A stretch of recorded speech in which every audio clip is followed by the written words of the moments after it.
Edward and Bella walk down the aisle in twilight breaking dawn, and then the honeymoon.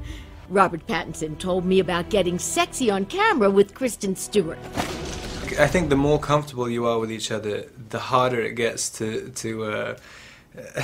do kind of any kind of really intense relationship scene, because you know what the other person's thinking the whole time, and it's sort of, whereas most of the time, you know, if you're doing a movie with doing a love scene or whatever, you barely know the person, and so you're kind of, all you're thinking about is like, I don't want to embarrass myself in front of this person, and so, and each party is thinking about that. Whereas the more you know each other, you suddenly see what the other person's doing during the scene, and it becomes ridiculous after a while. Making love in the bedroom, and then more romance in the ocean.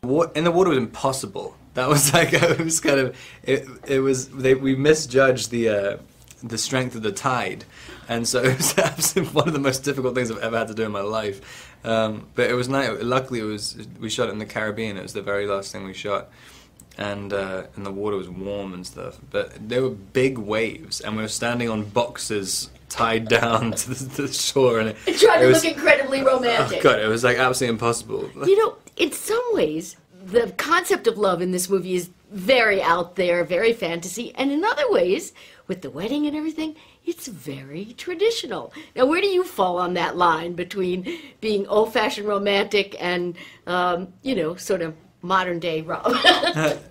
I don't know. I mean, I guess I must be kind of old-fashioned, because everyone's always telling me that Edward's kind of old-fashioned, but I always see him as fairly normal. I mean, it's kind of, you know, he just knows what he wants, and, you know, if you're in love with someone and he just likes the idea of getting married to them, I mean, it's kind of, and I guess I kind of agree with that.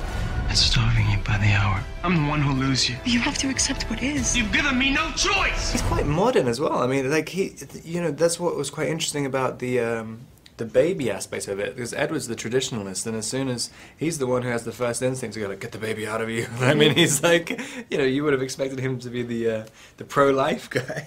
Pat's is so cool, and he still takes the Twilight Saga to heart. Just having gone through basically the exact same journey from day one, I mean, you do become quite possessive of the characters and possessive of the movies, much more so than if it was just one movie and you could deal with the consequence of that and then do a totally different movie afterwards to dissipate it. But this is, you know, you really have to maintain some kind of control over it.